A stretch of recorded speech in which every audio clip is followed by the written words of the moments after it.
Good morning, everyone. Welcome to day 2 of our 30th anniversary of our annual Children's Network Conference, our inaugural youth track. Woo! We are excited. My name is Linda Rivaner, and I am the Associate Network Officer at Children's Network. We have in attendance this morning over 100 youth and young folks from all across San Bernardino County. I'd like to have all of our young folks just real quickly stand up so we can acknowledge your presence here today.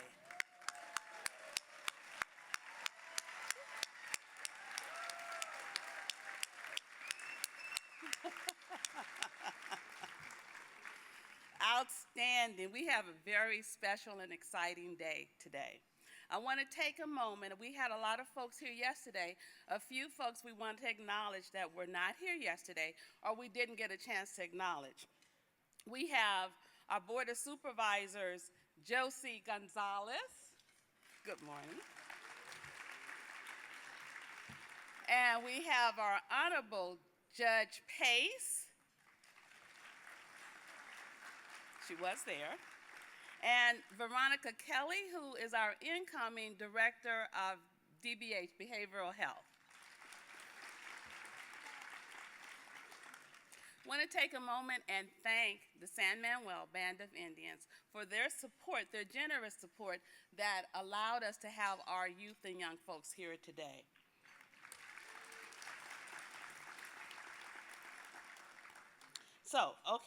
Also, we've had a lot of help from agencies, departments, and individuals who helped arrange, get our youth here today. So just a few shout outs, and please know, if I forget anyone, I'll make it very general, but as my mother used to say, please attribute it to my head and not my heart.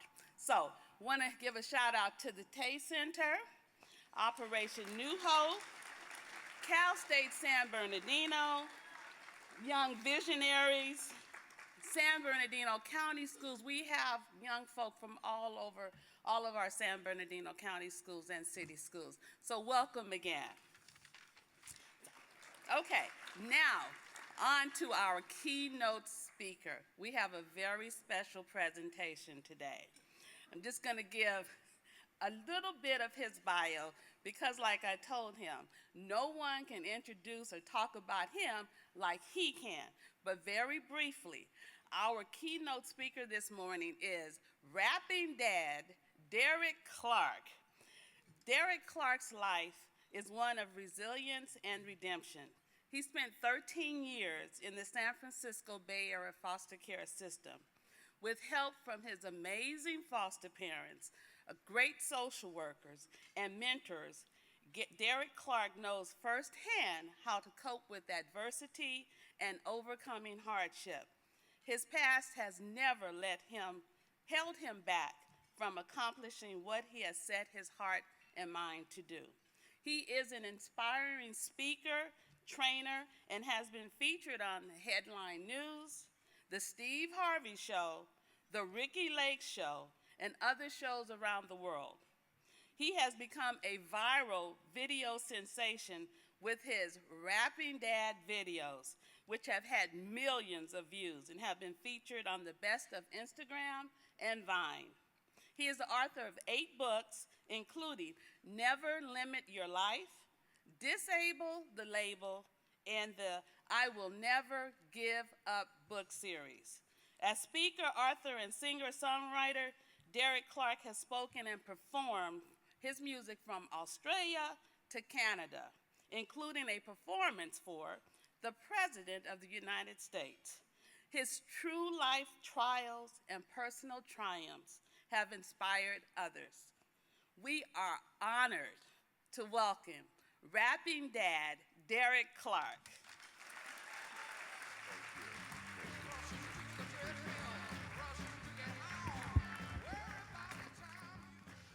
Good morning, San Bernardino County, Children's Network, Ontario, Riverside, wherever I am.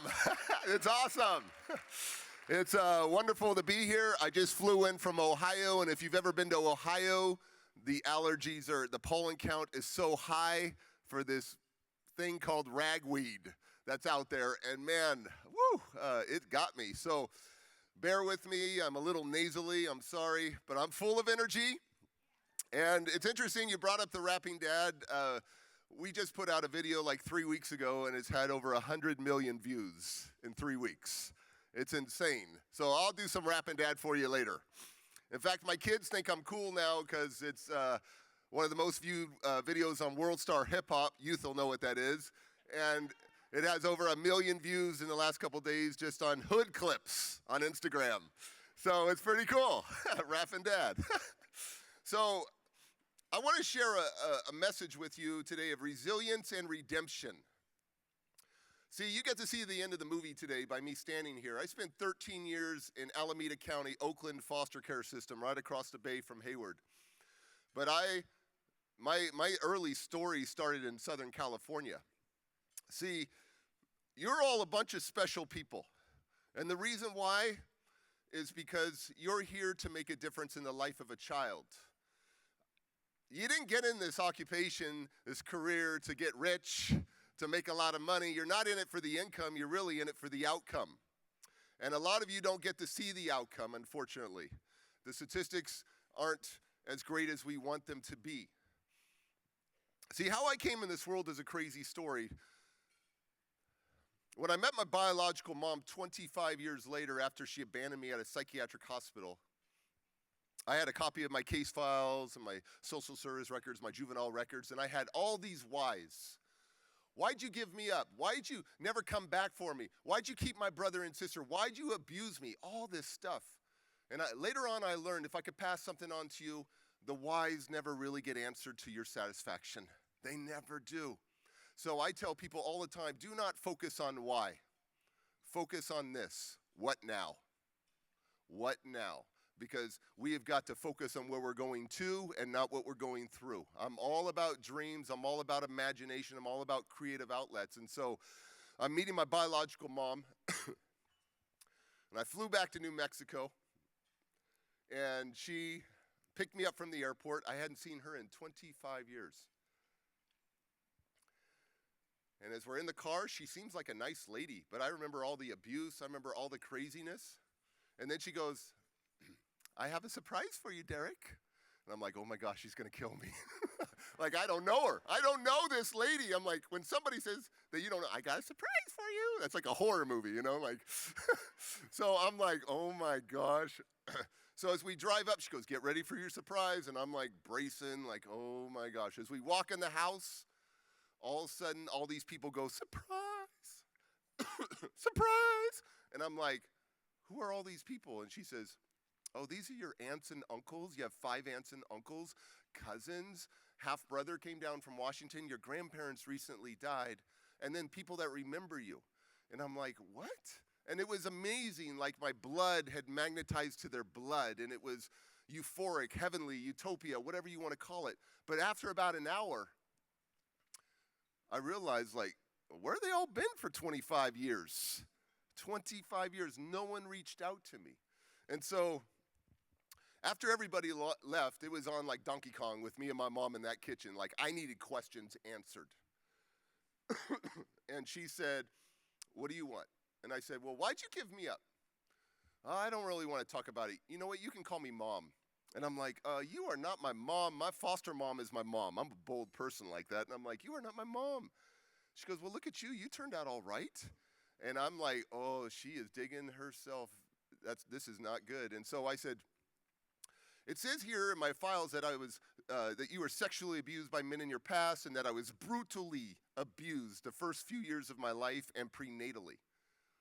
And she goes, I don't want to talk about that. And then I blurted out, am I a product of rape? Oh, no, we're not talking about that, Derek, today. We're not talking about that. And I'm like, I need to know who I am. And I felt like, if you've ever seen that movie, A Few Good Men, Tom Cruise is like, I want the truth to Jack Nicholson, right? Like, I want the truth. And she's like saying, I'm not ready to talk about that. And I said, because you're not talking about it, tells me everything. She goes, okay, you want to know? Yeah. Your dad forced himself on me. I got pregnant. When I told him that I was pregnant with this kid, he said, you better go get an abortion, because if you don't get an abortion, I'll kill the kid myself. So 3 months, no abortion. 6 months, no abortion. 7 months. My mom is waitressing at a restaurant in San Diego, California. Doing her job, waiting tables. My dad comes into that restaurant in a fit of rage, grabs my mother by her long blonde hair in front of everybody, pulls her down at 7 months pregnant. You have a nice bump there. Pulls her down, brings her, drags her back into the kitchen, and continues to stomp on her stomach, kicking her. But I lived. I tell people all over this world as a speaker that as long as there's air in your lungs, as long as there's blood running through your veins, you have a purpose. And people always ask me all the time, Derek, I'm lost. What's the meaning of life? And I always switch it on them. To give your life meaning. See, every one of you has meaning in your life. That's why you're here. To save the little Dereks, the little Derekas. So, I went through a lot of craziness. We were abandoned. My mom ran away after my dad tried to kill me at 2 years old.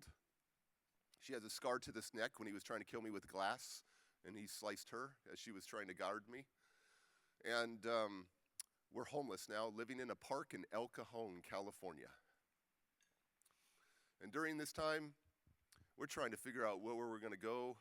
We live there for a while, then we eventually end up and live in my aunt's garage, in this little one-car stinky garage, my sister and I and my mom. She eventually finds a man. She told me to my face, I got to find a man that has money. We got to get out of this garage. We don't have a car. We don't have anything. She finds a guy. He has a yellow speedboat, a blue Camaro, a house up in Northern California. We go and move in his house. And going from a little one-car garage to like a house where I have my own bedroom is like going from a 19-inch television screen to a 70-inch 4K Ultra HD. It was like, oh my gosh, this is awesome. And then my mom marries this guy. He's my new stepdad. And then my mom gets pregnant with his kid. 3 kids, 3 different men. And he turns on me. I have scars all over me from brutal child abuse. I'm going to share 2 pieces of abuse that changed my life for many years. The triggers, the PTSD. The first one was I had a problem wetting my bed until like 9 years old. I had a bad mouth. I had lots of behavioral problems. And my dad would take this kid's head, this little cute kid. Check this out. We're going to turn this on here. Okay. You're going to turn that on there, sir? I want to show a picture. Here we go. Look at that cute kid. I don't know what happened to me, but man, I was cute back then. But this kid, he would take the back of my head, blonde hair, and he would throw me against the walls. And when he lost grip, he would kick me. And we always end up at one place. I always knew where to end up, the toilet. And this 200-pound coward of a man would take the back of this little kid's head and shove my face to the bottom of that toilet. Back in those days, the toilet water was much higher. And he would hold me down, and all I wanted to do was breathe the air. I didn't want to drink toilet water. I wanted to drink the air, not toilet water. And he would hold me down this one particular time. He did it to me quite often. But this one particular time, my mom's screaming, "You're holding him down too long. You're holding him down too long." And he's screaming, "I don't care. I don't care." And he brings me up. I breathe, and he shoves my face, but it hits my nose on the toilet. And that's why if you look at my nose, it's all jacked up there. And he held me down for so long. And then, as I'm on the toilet like this, I feel the most excruciating pain. My mother had grabbed my wrist, my left wrist, and pulled my arm backwards so hard the wrong way that it ripped my arm from my shoulder. And it just hung there. And it was the most excruciating pain. And she never took me to the hospital, so it never healed right. It never was fixed right. And When I met my aunt 25 years later, one of the first things she said, "Do you ever remember when you were a kid being in a sling?" And I go, "Yeah, I remember the white sling, the toilet." She goes, "Oh, they felt so bad." I go, "No, they didn't. They did it to me all the time. But because they never took me to the hospital, it never healed right." I'm almost 6'6", and it's not my hoop hand though, but you can look. This shoulder here is much higher than this shoulder. I'm all jacked up there, but it's my guide, right? It's my guide. And so, I hated toilets for years. Toilets to me were a symbol of death. So in the foster homes, when I'm going through the foster care system, I didn't like to use the toilet, which you'll find out in a little bit. But my foster parents got smart and said, "Hey, we got to feed them lots of fiber, and eventually the toilet became my friend. But toilet was a symbol of death. Now, I was 5 years old, and my favorite word at 5, 10, 12, 15, 28, 35 was the F word. Not fun and family. Where do you think I learned it? From my mom. And I get expelled out of kindergarten because of behavioral issues, severe behavioral and emotional issues. And I'm in the front yard playing with these lawn darts. I'll never forget. My mom says, "Come inside and clean up." And I said the bad word to my mom. And she goes, "Oh, you'll never say that again to me ever." She pulls me inside. I'm thinking I'm going to get a whooping. But no, she pulls me inside and drags me up the stairway. And as I'm halfway up the stairs, I look down, and I'll never forget the image of yellow Coors beer cans everywhere. And I'm thinking, oh my gosh, something's bad is about to happen. She takes me upstairs into the bathroom. She opens up the door. She throws me in. She kicks the bathroom door shut. She turns on the hot water to the sink. I'm 5 years old. She proceeds to tell me that I'm the devil. "You're the devil, Derek. You're the devil. You're just like your dad. Why did I have you? I wish I never had you." And all I see after a while is steam coming up from the sink. I have no idea what's going to happen. And then my mom snaps. She grabs my left little hand and holds it under that hot water, which felt like an eternity as I screamed for my life. "No, Mom, I'm sorry." I'm screaming, "I'm sorry." She lets me go, and I hold onto my hand, and I look in the mirror and see the reflection of the most angriest person I've ever seen to this day, which is my mother, who's supposed to love me, who's supposed to guide me, who's supposed to protect me, give me theirs, tell me how great I am. And then my mom snaps again. She grabs my left little hand again. "You're the devil." And she holds it under that water, which felt like an eternity as I screamed for my life.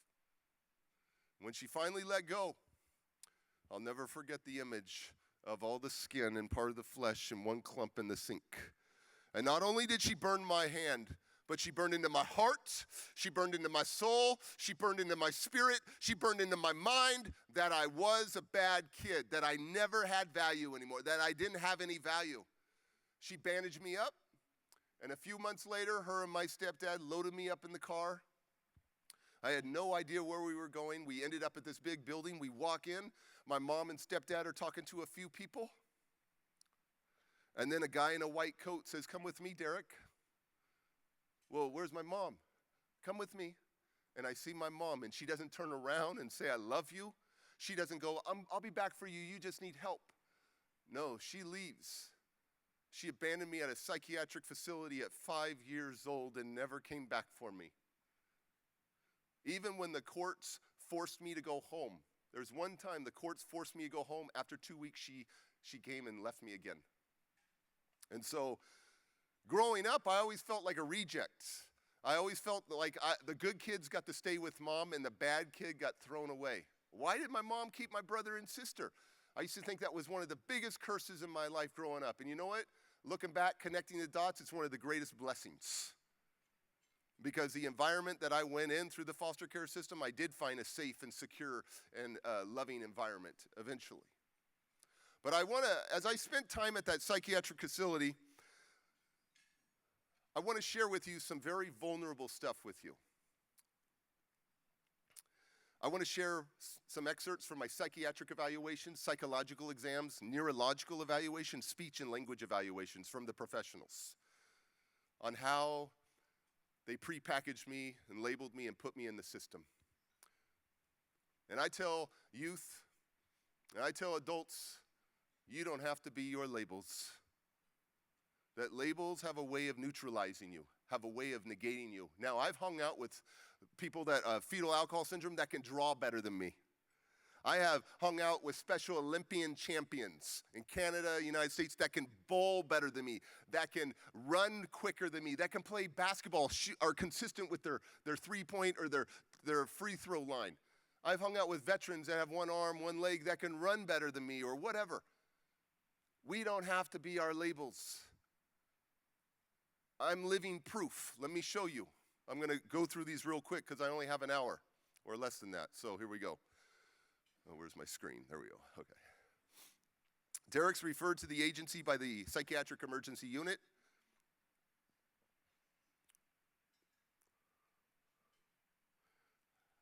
Wonderful. Here we go. Let's see here.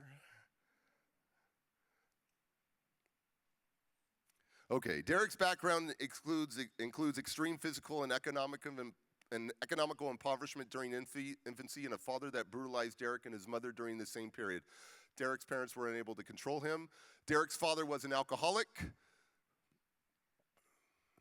Stepdad was an abused child and is known to be very strict with children.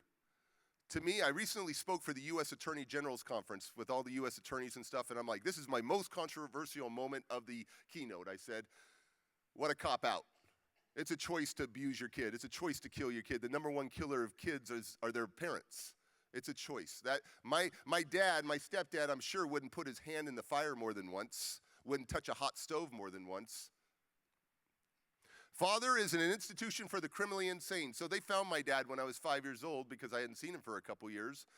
They found him in the prison system at Folsom State Prison, inmate number 58520, for a string of armed robberies from Arizona to California. So he wasn't even in general population. He was in the criminally insane population. Mother and stepfather do not want to go to therapy.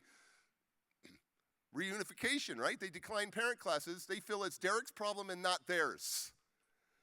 Wow, I wish I had known this growing up because I didn't want to connect with anyone. I didn't want to build a relationship of trust or anything with anybody growing up because I kept thinking, my parents are coming back for me because at the foster homes, I saw other foster kids get visits from their parents. So I figured that I would hold on to the hope that my parents would eventually come back for me, which they never did. Mother's personal background includes extreme brutalization by men in her past. Mother expressed concerns that Derek's behavioral problems were a reflection of innate characteristics inherited from his natural father. So my mom's passing the buck. Derek became so disturbed and unmanageable that his parents got rid of him. Gross motor problems due to abuse. So at 6 years old, I cannot run. At 6 years old, I cannot walk up and down stairs. I have been kept in the closet a lot. My 3-year-old can just run up and down the stairs. My foster parents put me in soccer at 7 years old, and I sucked. But eventually, I got good at running. Now I can move and run. Special class for severely emotionally disturbed children. The minor must be supervised closely at all times. Derek is hyperactive and emotionally disturbed. I'm still hyperactive. It's the way I was wired. I tell people all the time that are hyper, you have such a special energy because our words can defeat a child or build up a child. One of my friends lives in Orange County. He makes $500,000 a year. He has major ADHD, his parents OCD, and he'll call me sometimes 5 times in a day. His name's Josh. And I'll go, Josh, you just called me. What's up? And he goes, hey, Derek, I just want to talk to you again. I'm like, what's up? Blah, blah. Oh, my gosh, Josh. That's how every time he comes up on the phone, I go, oh, my gosh, Josh, what's up? And so he'll call me, but it's his energy. He makes $500,000 a year selling software. He must get them hyped up. They just want to buy from him. I don't know. Derek is unable to get along with anyone. There is indication that the boy might be overtly psychotic. The child laughs inappropriately and shows much anxiety. I still laugh inappropriately. I call it spontaneous immaturity. That's what I told my wife. It's spontaneous immaturity. Wow, this thing is, okay, here we go. The boy acts out against anyone around him. Derek talks frequently about guns, knives, and hurting others. School placement should be an educationally handicapped program. Expelled from kindergarten because of severe behavioral issues. Inca predicate in your behavior. Put your hands up if you know that. All right, we got some smart ones here. Encopretic and inuretic. Good thing you're not eating right now. If you're eating, stop. But encopretic, your feces, inuretic, your urine. And so when you go through a lot of abuse, this would happen to about 10 years old into my foster homes. If you made me mad or violated me or something like that, I would take my own bodily fluids and I'd poop on your pillow or your bed. I'd smear it all over your bed. I'd smear it under your bed. I'd smear it on the clothes in your closet. I'd pee in jewelry boxes, urinate on purses, all that stuff. Now I'm cured. It's not like if my wife makes me mad, I'm going to go poop in her purse. Because my mom will tell you, my foster mom, she's 75. She used to make her payments at Mervyn's and Kmart and Montgomery Ward's with these little, her credit card payments, but she wouldn't send it in the mail. She would go wait at the counter. And then when it was her turn, got at the counter, she pulled out her checkbook and there was a nice gift from me in there. So, I was like, you made me mad. Severe anxiety. Immature and very hyperactive. Fidgety. Suspicious of people, has a fascination with knives and hurting others, must be physically restrained because he flies into rages and is completely unmanageable. That would go till about 17 years old. I exhibited much fantasy and delusional behavior. He loses contact with reality frequently without warning. Poor visual perception, poor visual motor coordination, all at 6 years old here. Never had any positive modeling figure. He has some psychosexual confusion. So at the age of 6, I don't know that I'm a boy, which you'll find out. I know that I have the anatomy of a boy and I want to use it, but I don't even know what a boy is. When I express my impulses is usually in terms of oral aggression, aggression in general, violence, death, or sex. I have thoughts of murdering my mother, and it went from murdering my mother to murdering other people. I am the terror of the neighborhood because I vandalize neighborhoods. Because when I got mad, I destroyed property. And, you always hear that, like, well, foster parents do it for the money. I don't know, maybe there are some, but I got to tell you that my foster parents, I was a high-level kid, so I'm sure they got paid pretty well compared to having another child or something. But they'll tell you I did more damage to their house sometimes in a month than they got paid. His severe emotionally disturbed state of mind interferes with his overall functioning. By the time Derek was a year old, he had pretty much withdrawn from reality. I do not know my ABCs at 6 years old. I cannot count to 10. My vocabulary is very limited. At 6 years old, my vocabulary is approximately 60 words. The national average for a 6-year-old is 2,700 words, but a range between 1,000 and 10,000. I have 60 words in my vocabulary, which are mainly sorry, all kinds of cuss words and nasty words, a few extra words.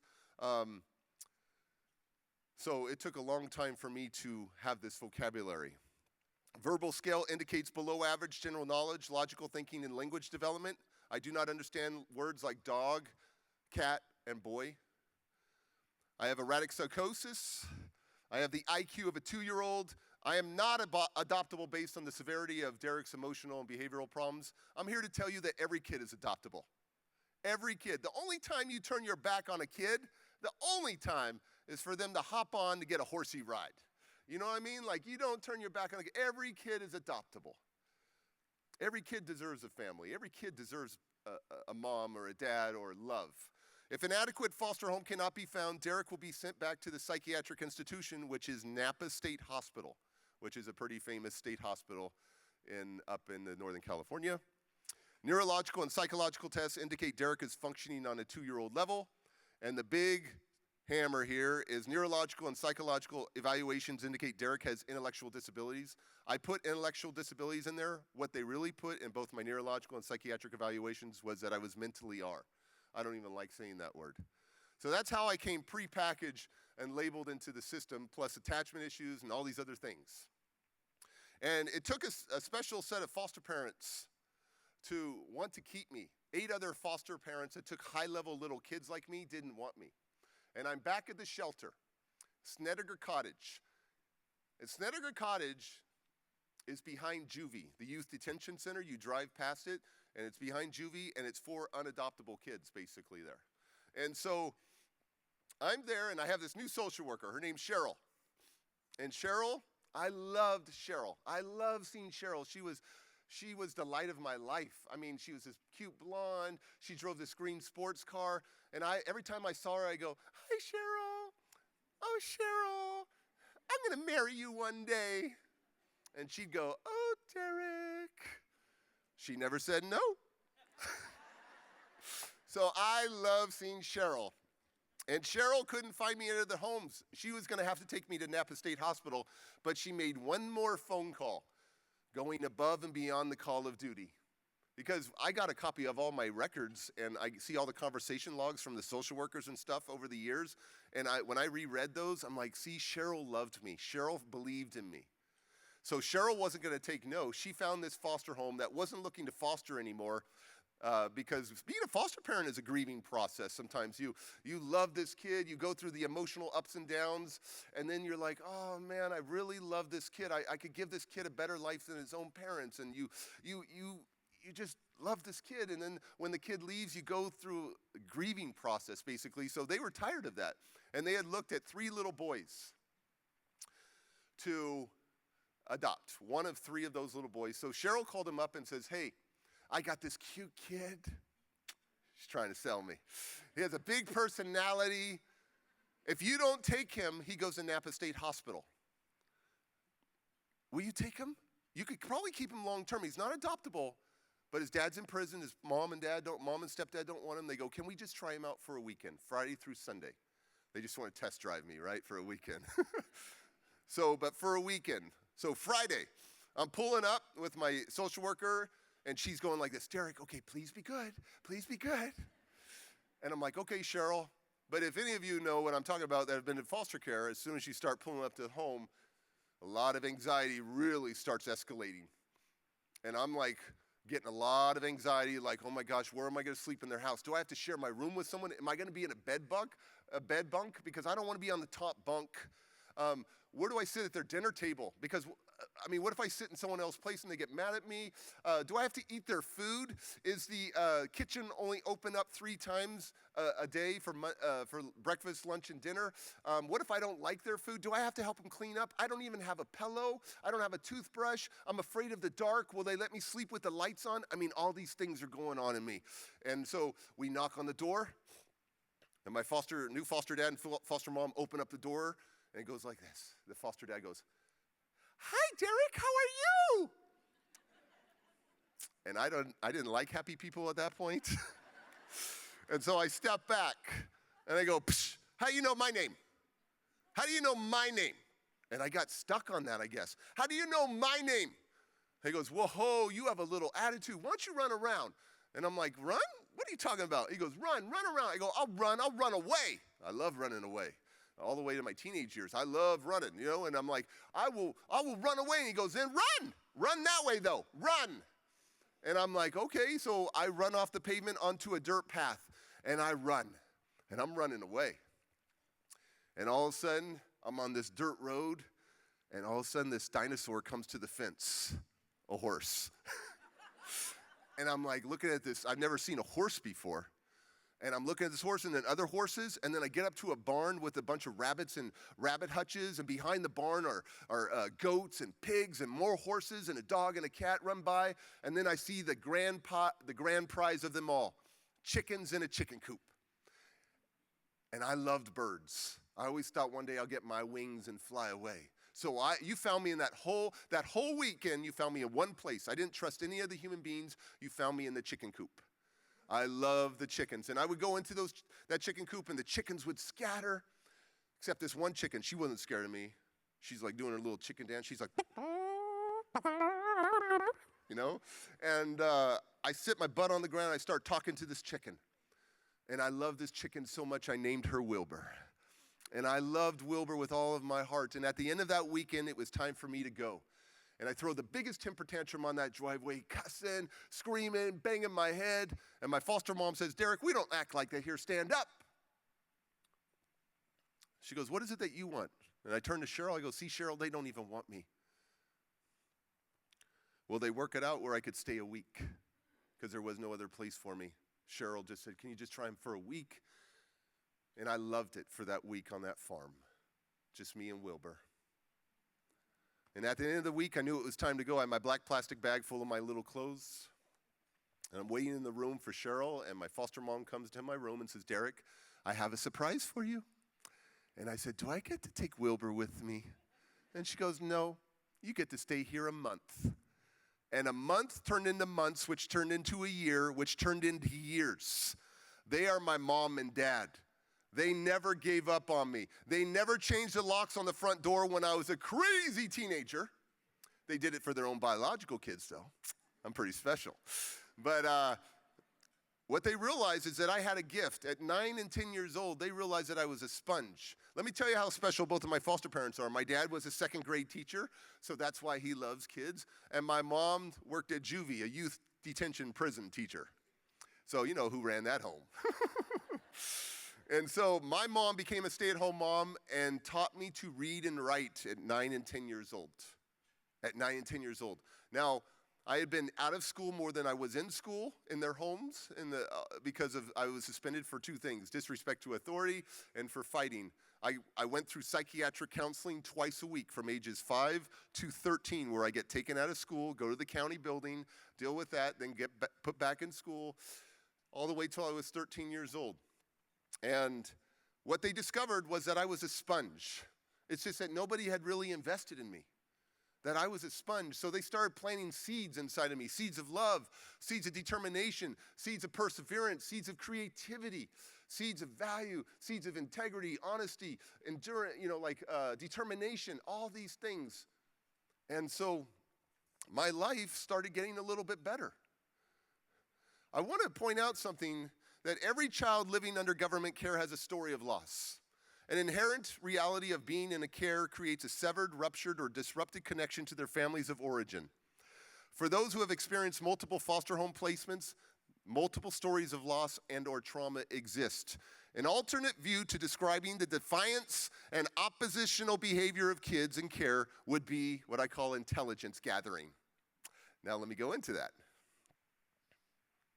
This is a process where they use what is most readily available to them, their behavior, to test, push, trick, and challenge the unfamiliar people and environments that have entered their lives. Youth learn to assess their environment while responding to the numerous threats they perceive around them. We are in survival mode. That's what we are. Realistically, I have met so many youth in foster care that all they want to go is go back home. And I said to one, why are you in foster care? Oh, my stepdad was molesting me. Oh, is your mom still with your stepdad? Yeah. Well, did your mom believe you or believe a stepdad? Yeah, my mom believes my stepdad that he didn't molest me, but he did molest me many times. And I'm like, so explain to me why you want to go home back to that environment. Explain to me. And she goes, well, I just miss everyone. And I'm like, no, right now, do you like your foster home? And then she goes, yeah. I go, it's safe, it's secure, they validate you, they acknowledge you, they respect you. You go home. It's not the same. Stepdad's going to be doing what he's doing. He didn't get busted. And you know what she said to me? She goes, wow, I never thought of it like that. You're absolutely right. I go, take this as like a little college experience, that these foster parents are your mentors, are your coach. Think of it differently. Have a different perspective, that this is just a little part of your life. And be glad you get to be put in a safe and secure environment. So I ask people all the time, what is the deeper issue? Because it seems like we get judged a lot based upon our behavior. But our outside world may be a reflection of our inside world. We have to look beyond the behavior. This is in my book, Disable the Label. The behaviors are a story that children and youth may not be able to tell in any other way. Foster parents, social workers, child welfare, everyone needs to work on connection with these children and youth. If labels are hastily assigned as an explanation to a child's development and behavioral responses, he or she has a great risk of growing into that label and becoming the disorder itself. Let me give you a perfect example. I speak to hundreds of thousands of people every year. I was speaking for 2,000 people in Kansas. And the line was very long of people that wanted to meet me. And this guy gave me his card and says, hey, I got to talk to you later. I got a real problem. I'm like, okay, call me later, blah, blah, blah. And he calls me later and he says, hey, I've got this girl I adopted when she was 6 months old, and she's 9 years old right now. And she's been awesome for 8.5 years, but the last 6 months, she has been a terror, and we're thinking of giving her back.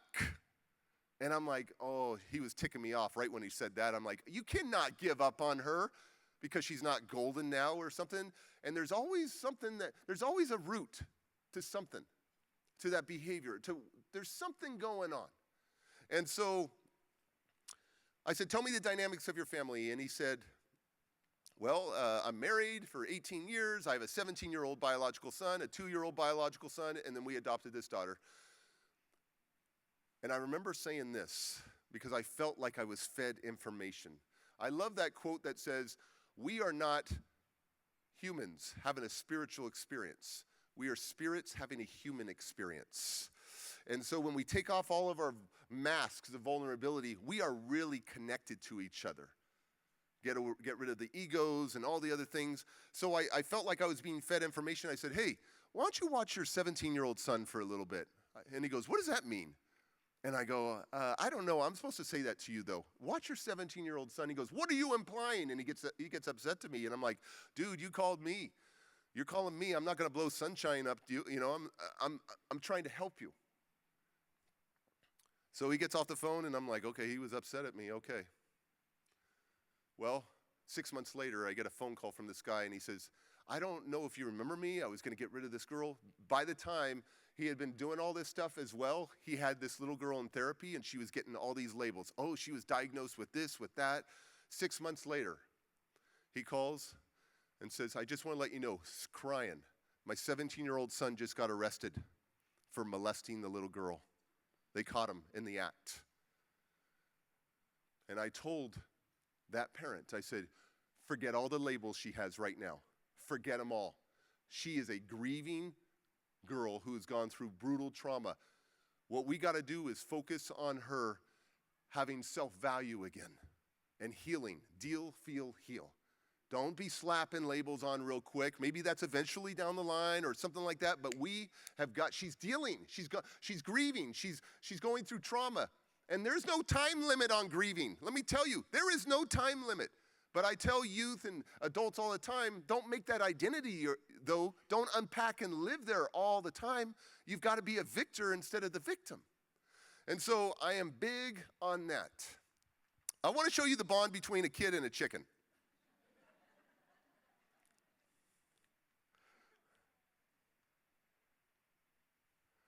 Look at that. Now, who's eating chicken tonight? No, I'm playing. People ask, I am, but people ask me all the time, whatever happened to Wilbur? Because it was a fully functional farm. We ate our animals and stuff, and there was no way that Wilbur was going to go under the axe. Wilbur lived a long life. Now, connection. I have this whole program on connection versus correction, alliance versus compliance. I speak at juvenile facilities, I speak at prisons, and I'm here to tell you, I interview everybody. And most people don't ever say that they were connected to their Boy Scout leader, their Girl Scout leader, or their ballet coach, or their Sunday school teacher, or a grandparent or something. A lot of them, their parents have been arrested and put in jail. So I am big on figuring out how to connect with people. Meaningful connections to youth may be revealed as their relationships to a teacher, a coach, a former foster parent, a current foster parent, a social worker, a counselor, or any other adult member of their family. We have got to get them connected. Who are they? Where are they? How can they be mobilized to be involved or re-involved in the life of this young person? I heard this quote one time that says, these kids, like me, and like the youth in here, are literally one caring adult away from being a success story. And caring isn't just being there just for a little bit. And caring isn't like stopping when they go to juvie or they got caught smoking weed at school or something. Caring is being consistently there and letting them know they belong in your life. So I came up with a list real quick. When I speak to youth, I've taken count of and made a list of all the things that they would like from people like you. And I thought I would pass on some information to you. The first one is listen to me. That's the number one complaint I hear, is that nobody listens to me. It's interesting, in the word listen, the letters rearranged differently is the word silent in the same word. How many of us silent our minds, or do we listen to reply? Do we compassionately listen? Some of the best conversations I've had with people is when I basically almost said nothing, and I just listened to them. And then they go, wow, thank you so much. This was a great conversation. And I'm like, oh, I didn't even say anything. But I listened to them. I was in that moment. But we are so used, this society now, whether it's social media, or we are so based on opinions. Like, we have to give our opinion. That validates us. We have to give our opinion. You know what? If I'm an angry foster youth that's trauma and I didn't ask for your opinion, I don't want your opinion. Otherwise, show me the opinion in a more creative way. So, that's being real there. Meet me where I'm at. If I've got piercings all over my face, if I've got tattoos and I'm smoking a cigarette or whatever, don't try to change me. Meet me where I'm at. Be the positive role model in my life. Because that's the last thing I want you to do, is to come into my world and try to change my world. And I'll be like, you don't know what I've been through. You don't know anything about me. Meet them where they're at. Believe in me, because most of us don't believe in ourselves. We've been beat down. And we need you to believe in us, which will spark that little fire that will help us. Sometimes we're going to have to lean on your belief that we think we're great. Acknowledge me. Make me feel important. Treat me with fairness. Treat me with respect. Don't be judgmental of me. Continue to support me even if I make a mistake. There is no perfect teenager. Even your kids that are biological are not perfect. They make mistakes. We're just regular teenagers. We're going to make mistakes. Help me with emotional support, mental health. Get to know me. Let me know I belong. Help me develop my strengths and talents. I have a 3-part formula when I meet youth that have gone through a lot of trauma. I came up with a struggle, the solution to success. I validate their struggle, I listen to their struggle, but we don't unpack and live in that struggle, because I'm not there to feed the struggle. What I'm there is to feed their dreams. So I always ask youth, what do you want to be in life? And then I feed on that, and then I tell them, well, what do you have to do to get there? Because a lot of them, even biological youth and stuff, they don't know how to get to that next point. So I'm trying to tell them that there's a blueprint to wherever you want to be out there. There's somebody that's already doing it. So help them develop their strengths and talents, and don't move me around. I mean, I've met so many kids that have been in the system that have been moved 20, 30, 40 times. And I do talk to those kids, because I know it's not just the foster parents. It's kids that know how to manipulate the system. They don't like the ground rules. They don't like the boundaries, all that stuff, and they know how to get out of it. But I think what helped me tremendously was permanency. I didn't get moved to a ton of foster homes. I had some disruptions and stuff, but my foster parents weren't willing to get rid of me. Sorry, here you go. You're staying here. There's no other options, because as kids, I mean, we'll try to figure out another way. Now, have biological connections. That's another one that's very strong there. So here I am, a freshman in high school. And my parents put me in a brand new school district called Hayward High, up right across the bay from San Francisco. You can YouTube Hayward High race riots, and you'll see my school. Several hundred African Americans against Hispanics, Samoans against Tongans, Filipinos against this, the Asian gangs of this, and I'm this Caucasian guy in this school with a few other, and I'm a loner. I'm a loner in high school my first year, and I want to be cool. And you know, that horse on my shirt is not polo. That's called Kmart running horse. So when people are wearing polo, that's how my mom sent me to school. So it's embarrassing. There are people like, what kind of, that's not polo. Yeah, that is, dude. That's a new polo. You know, I'm like, psh. So, you know who takes me in is the San Francisco Bay Area skater punks, the misfits, they call them. They got big red, green mohawks, illegal tattoos, piercings, and they take me in, and they say that, okay, we're going to do something crazy to your hair. So they gave me these big orange horns, huge orange horns on a bald head. And then I go home to the nice Christian family on the farm, and my dad goes, oh, my dad speaks Spanish, did mission trips to, down to Mexico and South America, and he goes, oh, gabacho loco en la cabeza, el diablo andale, and I'm like, Dad, gabacho, and I'm like, Dad, this is who I am. And he goes, no, Derek, you got to get rid of those horns. So here's what I look like a few months later. Bam! I got this weird perimeter crown around my head, shaved in the center, shaved on the sides. I don't know what I was thinking. But I now have a reputation at my school called C-Dub, which is short for CWB, which means crazy white boy. And I am in a lot of trouble, and I'm hanging out with my best friend, Arlen Green, AG, my African-American friend that is my best friend, and he's my brother. That's who he is. He is my brother. And I'm hanging out with him, and we see a bunch of people in the schoolyard going like this, ho, ho, ho, ho, ho. And I'm like, what's going on over there? Is there a fight? Because if there's a fight, I want to get in a fight. He goes, no, they're doing battles. And I'm like, battles? What's battles? He goes, rap. And I'm like, rap, crap. I don't listen to rap. I listen about skater, death punk, crazy music. And I'm like, I don't want to listen to rap. And then I heard a voice deep within that says, Derek, go check it out. I go, AG, you say something to me?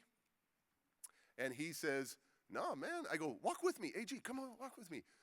And I walk over there, and I see something that changes my life forever. I see two guys battling each other, not fighting with their fists, but lyrically fighting. And I'm just watching it. I'm mesmerized. And I turn to Arlen, I go, dude, I want to be a rapper. He goes, I'll never forget. He goes, nah, D, you white. You can't do that. And I'm like, no, I want to be a rapper. He goes, nah, D, you got no rhythm, man. You don't have rhythm. And I knew without a shadow of a doubt, I didn't want to be this guy anymore. I wanted to be a rapper. Because I have so much bitterness, so much anger, so much rage, so much grudge, so much hatred that's coming out of me, that's getting me in trouble with my fists. What if I could fight with my mouth? And I said, let me step up. Let me battle somebody. And they're like, yeah, you're C-Dub, you suck, blah, blah, blah. I go, let's get a fight, man. I got stuff I need to get out right now. They go, okay, wait. They bring this guy down. You battle him, D. You battle him, C-Dub. And I'm like, okay. I think his name was V-Dog, Vince, V-Dog, right? And he starts going off on me. It's his turn first. He starts going off on me, talking about my mom, talking about all the things he's going to do to my girlfriend, talking about, like, my race, cussing at me. And I'm, like, looking at him, and I'm like, I turn to Arlen, I go, dude, this guy is so cool. And Arlen goes, dude, look hard. You're supposed to look hard. Because you're not supposed, when you're in a battle, you're not supposed to be, like, going, oh, that was good, dude. Oh, yeah, that was good. No. You in a battle, you're supposed to look hard. So then it was my turn. So then I step up to Vince, and I go, yeah, what's up? I'm about to unleash the dragon on you. And I bend over like that, and he goes, the dragon? What? And I go, watch this. And of course, I sucked. I lasted 3 seconds. Everybody's clowning on me. Everybody's like, C-Dub, you suck. C-Dub, you suck. And I go, hey, don't call me C-Dub anymore. Hey, call me Rippin' D. They're like, Rippin' D? I go, yeah, I got credibility now. I just rapped on the street. I got street credibility. And they're like, C-W, Rippin' D, you whacked. And then the girls were crazy. They were like, see, Rippin' D, you whacked. Rippin' D is whacked. Rippin' D is whacked. And I'm like, I don't even care, because I believe that I was the greatest of all time, the GOAT, the greatest of all time. Like, I knew that I was the greatest. Like, all of a sudden, this cloak of invincibility came over me. And what is rap? Rap is poetry in motion. That's what rap is. Rap is poetry. What is rap? I'm not big on the rap, a lot of the rap these days where la la la, and stuff like that. I'm big into the stories, the struggle, the street Bible, talking about like where they came from, stuff like that. And so for me, rap was the taxi to my spirit, was the master key to the master lock on the cell that I was imprisoned in my soul. I started writing, learning how to rhyme, like really rhyme, and learning how to syncopate syllable arrangement. And then at 16 years old, my friend turned me on to reggae. And I'm like, ooh, I like reggae. I don't even have to smoke weed and I feel good. Like, reggae makes me vibe good. Like, I'm like, wow, this is cool. And I'm like, I listen to Yellow Man, Lucky Dube, Peter Tosh, Bob Marley, Ziggy Marley, and I'm like, oh, what if I could mix reggae with rap? So I started working on, I realized I had a quick tongue. And then I realized I could beatbox. Like my tongue was quick. You know, and then, you know, and like do all this crazy stuff, right? With all these different words. And then I'm like thinking, oh, I could probably mix it. I can mix it. And so in one of my battles, I did something like this. Well, I'll be the ripping, I'm thinking to make it, taking my time. I'll be the thinking of making it, sucking, making it, kicking it with the rhyme. And people were like, oh my gosh, then I was switching reggae. Is the man that want the field, thinking of making it, sucking, making it, kicking it with the deals. I'm about to feel like nothing is impossible. And people were like, oh my gosh. Then the girls were like, that white boy is fine. And everything changed. Everything changed. And they go, Rip and D, you good, you good. I go, hey, don't call me Rip and D anymore, because Rip and D came with whacked. So I've been thinking of a new name that nobody could clown, that like came from nothing in this life, a little piece of something to become. I introduce you to Mr. Diamond D. Straight foster care right there. I tell youth all the time, man, those overalls are gonna come back in style. Straight 90s, acid wash, you know, a little backstory, you know, like I got my black boots, I got one link, I'm looking hard in front of a bunch of flowers. And no joke, my foster sister, who's probably like 5'7", 5'6", I borrow her Gucci shirt. I'm like, I need a Gucci shirt. I need a Gucci shirt. So as you can see, it doesn't even fit me or anything, but I'm looking hard. I'm diamond in the house.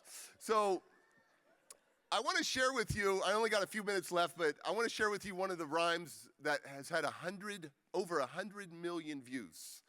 It's insane. And it's just me in the car, and it's Rappin' Dad. I mean, I have a bunch of videos out there now. But there's a lot of fatherless kids, and I make it really for all the parents that are having hard times with their kids, but I make it for the kids that don't really have a connection to their parents. Because the number one comment that I get, the common denominator of all the comments, the number one is like, I wish you were my dad. I mean, out of hundreds of thousands of comments, I wish my dad was like you. Now, when you see my videos, which you'll probably see later or something, it'll look like I'm their friend in there, but I'm not. My kids know I'm not their friend. I'm their dad. And I gotta make sure that I pass on generational blessings, not generational curses to my kids. But there's nothing wrong with being a fun dad. I'm a fun, fair, firm dad. That's what I am. And so we get in the car, my 10-year-old daughter, my 5-year-old son, we get in, we turn on the radio, or turn on the car. Now, when they get in the car, I have 4 kids. My 2 teenagers know that dad doesn't allow headphones on, earbuds, staring at your iPhone. It's car talk time. That's what it's called, car talk time. We talk about anything without judgment. I'm not there to judge. I'm there to help connect and grow and help my kids grow. So they know. So they're confined in that car. So that's where a lot of the videos come from. So we get in the car, turn on the car, and this song by Nicki Minaj comes on. Then I'm like, ooh, turn that off. I got a 10-year-old daughter. I don't want her twerking in the back seat. And she goes, Dad, I love that song. And she takes all this dance classes at the studio. I'm like, no, you're not gonna listen to that in front of me, blah, blah, blah. And so I came up with this. And who would have thought that this would take off? Okay, here we go. Gotta keep the lyrics clean, if you know what I mean. No more Nicki Minaj in a twerking machine. No more naked fashion from Kim Kardashian. You're a mom. Do you need an intervention? And Miley, no more wrecking ball. Put on some clothes. Where's Hannah, y'all? Like Hannah Montana, because my little daughter loves Hannah Montana, right? Reruns. Got to turn off Kanye, Eminem, Jay-Z. No more cuss words and negativity, because a lot of rappers talk about drug, sex, killing. But when they going to use their words to start healing? Infect the mind of our young kids. When I think about the little boy who didn't know Jesus, but knew Lil Wayne, knew T-Pain, knew 2 Chainz, 50, LeBron James. This is insane in the membrane, because I'm ripping, I'm thinking I'm making, take it back the rap game. Everybody's got a little battle to battle. I'm the rapping dad, gotta get you back in the saddle. Ripping and thinking, I'm making a sucker, I'm making a kicking it kind of famous. Here I am now making up my own language. Thank you. Thank you. And then the next part goes, you talk Illuminati, talking about your Maserati or your hottie in the back of your Bugatti, man. Was the real rap, not bubblegum pop. I'm from the old school of conscious hip hop. Thank you. So this kid, this angry kid right here, I have to share the transformation of what happened. My sister had been shot and killed at 16. My brother had been killed at 17, and my good friend had been shot and killed at 17. I lost 3 people within a year and a half. And I was angry, and I'm sad to tell you that I got expelled out of high school my senior year. Expelled. And I got expelled kindergarten year, and 12 years later, expelled for violence. And I just turned 18, and back in those days, when you turn 18, the checks stopped coming to the foster parents. And my foster dad says to me, I want you to go to this 3-day course on how to understand your rage, your anger. And I'm like, nah, I'm not going to counseling. And my dad says, well, if you live in this house, you're going to go. And I'm like, I'm not going. I'm 18. I'll go couch surf. I'm out of here. And then he says, why don't you do it for your brother? And I thought, okay, you know what? I'll go check it out, Dad. So I walk in a big place like this. There's a stage with 3 stools. There's 14 other at-risk youth. All of their parents are there, and it's for 3 days, 8 in the morning till midnight for 3 days. They call them at risk. I don't even like the word at risk or high risk. I speak at juvenile facilities. I go, they tell me you're at risk. They tell me you're high risk. You know what I say? Because words can build up or defeat. I say, you're high potential youth. I was one of you, and I have it on camera, on video, where all these inmates, these young youth are going, wow, I like that. I like that. High potential youth. That's what we are. And so I'm sitting there, and I thought it would be counseling behind closed doors, but it was counseling in front of everyone. And they bring this young lady up. She's like 17 years old. She's been in and out of juvie for stealing, for drugs. She's been sleeping with older men. She grew up in a drug house. She's like emo, goth, black lipstick, light powdered face, black clothes, all that stuff. And I'm like, oh my gosh, she's talking about her life. She's on that stage for 3 hours. And I'm like, oh heck no, I ain't gonna do this. No way. She comes off that stage in 3 hours, and there's a new energy about her, a new aura. And I knew something had changed about her. Something clicked. Then the lady, it's a small little lady, like older lady, says, Derek Clark, your turn, come on up. And I'm like, I ain't doing this, lady. And she comes off stage and she goes, oh, you will, come here. And I go, I'm not doing this, lady. And she tries to grab my hand. And I don't like people touching me at that moment, like at that point in my life, except the girls, right? Like I don't like people touching me. I don't like looking and connecting in people's eyes. That's not what I'm about. And she tries to grab my hand. I'm like, get off me. I'm not doing this. And now everybody's looking at me. There's like good versus evil, like a war going on. And I go, okay, you know what, lady? I'll do it from my chair down here. I'm not going up there. She goes, no, everybody gets a chance, Derek. And then she goes like this, Derek, Derek, Derek, Derek, Derek, Derek. And all of a sudden, everybody starts cheering, Derek, Derek. And I'm like, all right, lady, you won. And I get up on stage. She says, sit down. And the lady takes over and she says, so I guess your mom didn't want you. Is that your problem? And I'm like, oh, you don't know anything about my life, lady. Don't talk about my life. And she goes, what's going to happen if I talk about your life, Derek? I said, I will flip out.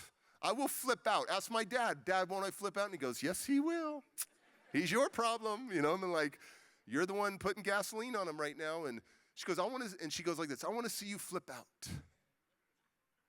And I'm like, wow, that's weird. She wants to see me flip out. She goes, I want to see you flip out in the middle of your rage. So she brings 3 men up over in the corner. She goes, if you flip out, Derek, out of control, and you try to hurt me or hurt others, these 3 men will will hold you down, restrain you. I'm like, no, I don't like people touching me, lady. She goes, okay, we'll do it different. She brings the 3 men, single file line, one behind the other. And she goes in her counseling tone, Derek, if you find that you're going to get angry, put your hands like a triangle and push on the first guy. So they're single file line. The other 2 guys are holding the backs. She goes, just push on the first guy. And I'm like, push? She has no idea what I'm capable of. She talks about why I was burned, why I went into foster care, why everything's my fault. What I didn't know is that my parents had filled out all these questionnaires with the little triggers, buzzwords, and they paid several $100s for me to go to this program. Well, I flip out. I used to think that my anger was my power. You know what anger is now to me? I tell my kids all the time, anger is one letter away from danger. Nothing ever gets solved with anger. Anger is one letter away from danger. So it takes me a lot to get mad now. Like I always think anger, danger, anger, danger, anger, danger. So even onto my kids, it's a little trigger. Anger, danger. Nothing gets solved. It makes it worse. Well, everybody witness what I'm about to tell you. I flip out so bad that I shove the first guy, I deck at the second guy, and I go after this lady. And I'm going to put my fist through her face. I have no problem taking out an adult. I have been busted for fighting adults ever since I was 14 years old. That's why I'm expelled out of high school. Me and the church pastor got at it at a church camp out. Me and the Boy Scout master at scout camp. I have no problem taking out this lady. And as I'm walking to this lady, she's screaming at me, no, Derek, do you know how great you are? Do you know how great you are? And I'm walking to her, and I'm so pissed off. And she goes, no, Derek, do you know how great you are? And now her back is against a wall, and she screams again, do you know how great you are? And then I just stopped, and I felt it, her fear. And I thought, wow, what a weak lady. And I looked in her eyes, and for half of a millisecond, my eyes caught her eyes, and she was crying. And she goes, Derek, you don't know how great you are. And I couldn't even think for a second because I kept thinking, why is she crying? Why is she crying? And she said to me, Derek, it must be really tough carrying this foster kid on your back. You know what the problem is? It's probably you don't like to feel, Derek. Your walls are always up. Deal, feel, heal. That's the problem. You got to feel to heal. You got to feel to heal. She says, I want to touch you. And I don't like people touching me at that point. And she goes, let me touch you. And she starts rubbing my shoulder. And I'm like looking at her hand, why is she rubbing my shoulder? And it's a symbol of this, like a metaphor. You know what the most flammable piece of wood is? It's not elm, it's not oak, it's not California redwood or pine. It's the chips on your shoulder. And I have all these chips on my shoulder, all this bitterness on my shoulder. And she started to help me learn to flick these off. And then she says, Derek, I want you to feel love right now. And she says, come here. And she goes like this, come here. And I'm like, look. And for that moment, I was in a zone. I forgot about everybody. And she goes, I want everybody to come hug Derek right now. And I push off. I go, no, man. I'm embarrassed that I'm crying. I'm like, get off me. I don't need no love. I don't need love. And I get stuck on that. I don't need love. And what did I need? Love. Sometimes we ask for it in the most unloving of ways, though. And she goes, Derek, feel their love. I don't need love. And I push everybody off, and this one guy comes from behind and grabs me. And he's not letting me go, and another one shoots in, and I got two people holding me, and I'm sandwiched in between them, and they're riding me like a rodeo bull. I'm out of control. Get off me! And then those 14 youth shoot in, and I got 16 people holding me. 16 people. And I finally just dropped to the ground, and I cried like a baby for the first time in years. Like a baby, like just sobbed for 2.5 hours. And after that 2.5 hours, she said to me during that time, she's like, Derek, it was never your fault. You were just a kid. It was your parents out of control. But are you going to let this part of your life control the next 80 years of your life? Are you going to let this be your excuse? And I learned right then, like Oprah would say, your aha moment. Like new eyes have been put in my sockets, like clarity. And I knew, without a shadow of a doubt, I knew what I needed to do was to take responsibility for the direction of my life. That I couldn't let my parents' mistakes confine me or define me. My parents' mistakes were there to refine me. That I was never going to let their mistakes or my mistakes destroy my greatness. I came in this world like a fighter. I'm going to go out like a fighter, but I'm going to fight for the right cause. Fight for ownership of my life. Fight for ownership of my life. And my life transformed. I learned to never let the inner me become the enemy. That my life was up to me. that I wasn't going to let this part of my life control the next 80 years of my life or let my past infect my future. My life transformed. I've been married 22 years now. They said I couldn't attach. I attached accordingly. I attached to who I want to attach to, who invested in me. I have 4 beautiful kids. I've written 8 books. I speak all over the world about 200,000 miles a year. And I live a blessed life because it's all about when you change the way you look at things, the things you look at change. How I thought of my life as poor me, I look at it now as like, wow, nothing could destroy me except me. So it was time to buck up and fight for my life. Now I'm going to close on my favorite poem that I wrote. I'll probably slam it out or rap it out, I'm sorry. But my website is iwillnevergiveup.com. or rappingdad.com. Find me on Instagram, Facebook, Twitter, YouTube, all that. You can always send me a message. I do personally respond. I got a lot of followers, but I do respond. And if you put San Bernardino or Ontario as the first words, I will get back to you a lot quicker than other people because I've met you. That's your code right there. So website, Rapping Dad, or iwillnevergiveup.com. You can find me all social media under Rapping Dad, Rapping. So here's a few lessons that I've learned. I've turned a mess into a message and earned a return. I've turned scars into stars, live like avatars. No one can stop you if you believe in your heart. And this is your life. Go and own it. Never let the past infect your future for a moment. Never let a weakness destroy your greatness. It's time to profess. You're too blessed to be stressed. Bam, you could be everything you want to be, but never let the inner me be your enemy. It's time to be better and not bitter. It's a choice to be a winner, and it's a choice to be a quitter. So if you've been knocked down or thought about suicide, get out of the shadows and hold your head high, because this is your time. And this is your sign. Get up and climb. You were born for this moment to shine. My name's Derek Clark. Thank you very much for having me out. Thank you. Oh, wow. Thank you. Thank you very much. Wow. Thank you. Thank you. Thank you. San Bernardino, rock! Children, rock! Thank you.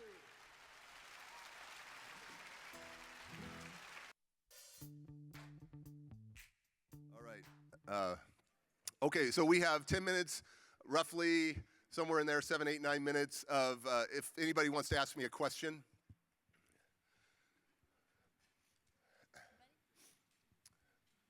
And Christy has the microphone there. Tracy's over there. Oh, and there's another microphone there. If anybody wants to ask me a question.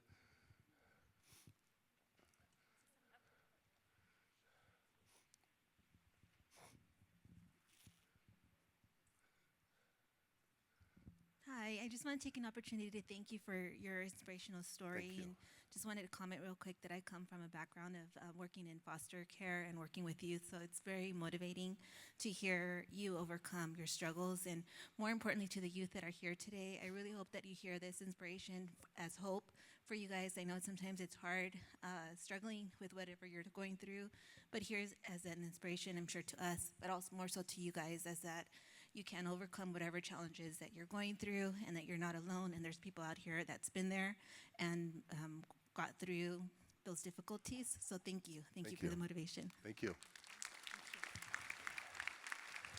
I do, yeah, go ahead, sorry. I do want to say one thing real quick to the youth, that your current situation is not your final destination, that your best days are still ahead of you.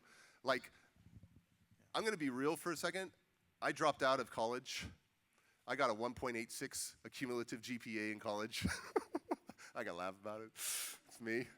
But I dropped out and I went to a trade school, a real estate trade school. I went to real estate school and did that for a number of months. And then I became an agent, and I made my first $100,000 by the time I was 24. Then I started my own companies. I made my first $1 million by the time I was 30.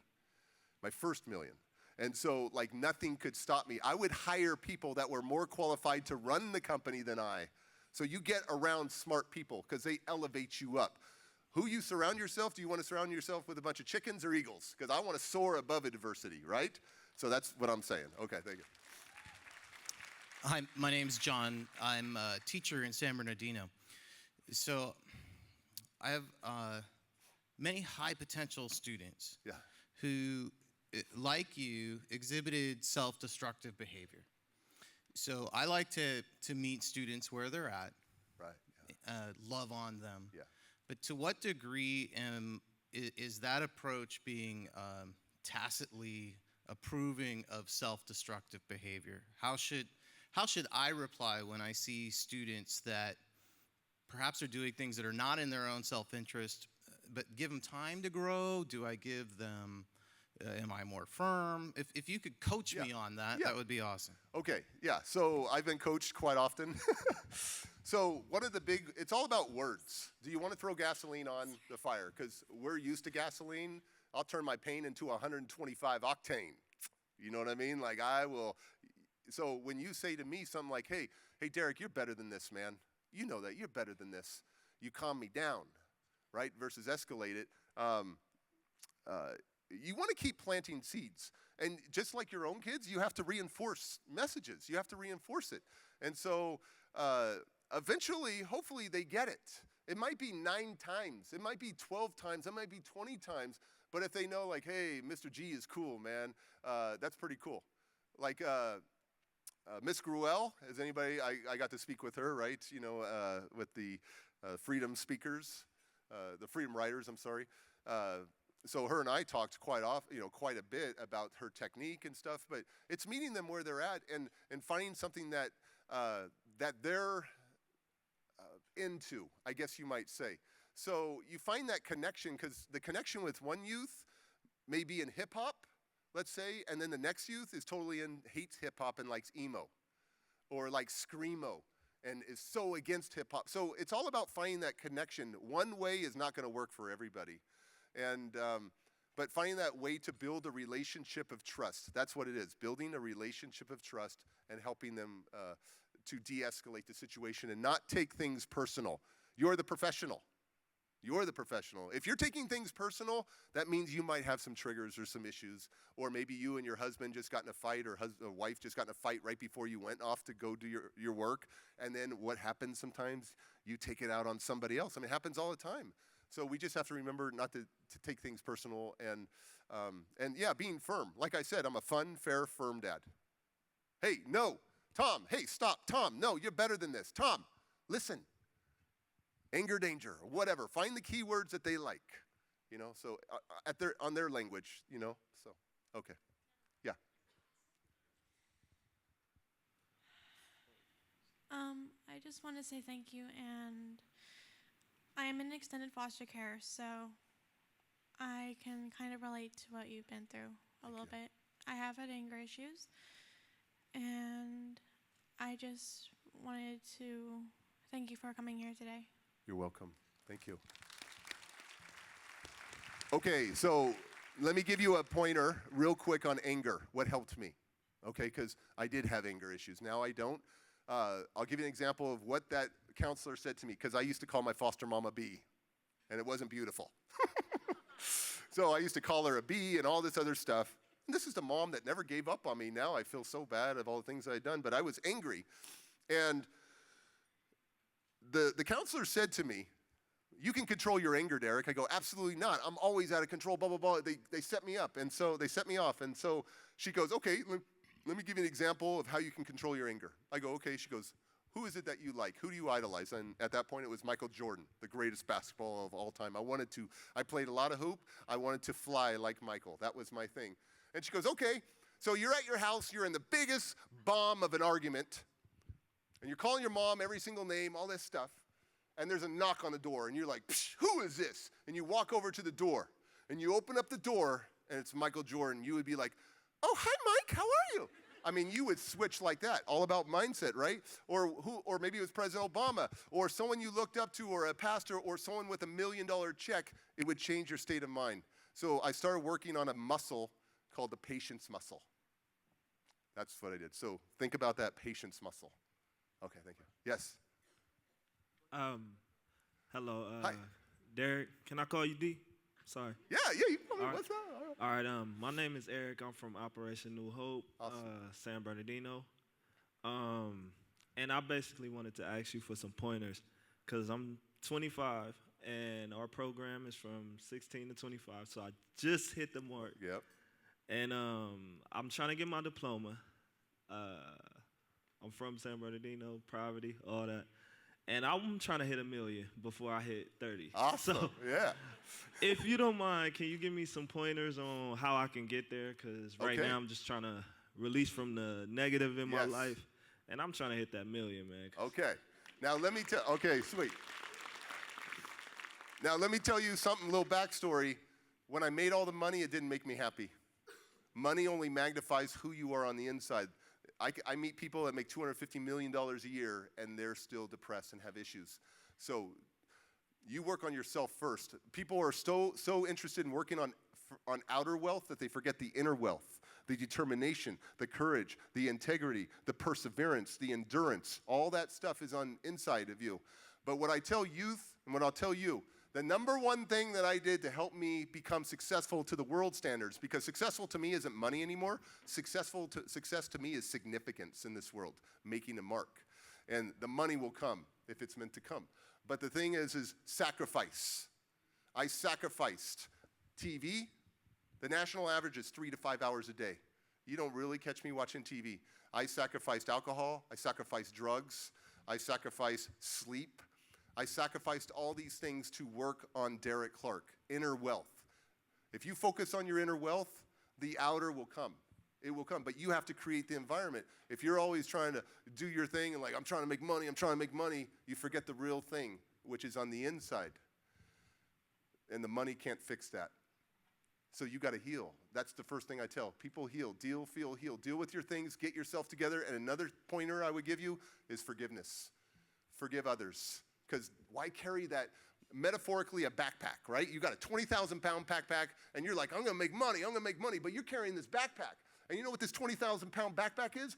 It's pain of your past. I call it the crap of your past. I put all my crap in there, and I carry this. And once in a while, I take this backpack off, I throw it to the ground, I unzip it, I get a handful of what's in that bag, I smear it all over myself, and I wonder why my life stinks. Because I keep self-sabotaging myself. So you got to let go of that backpack. You got to let go and grow.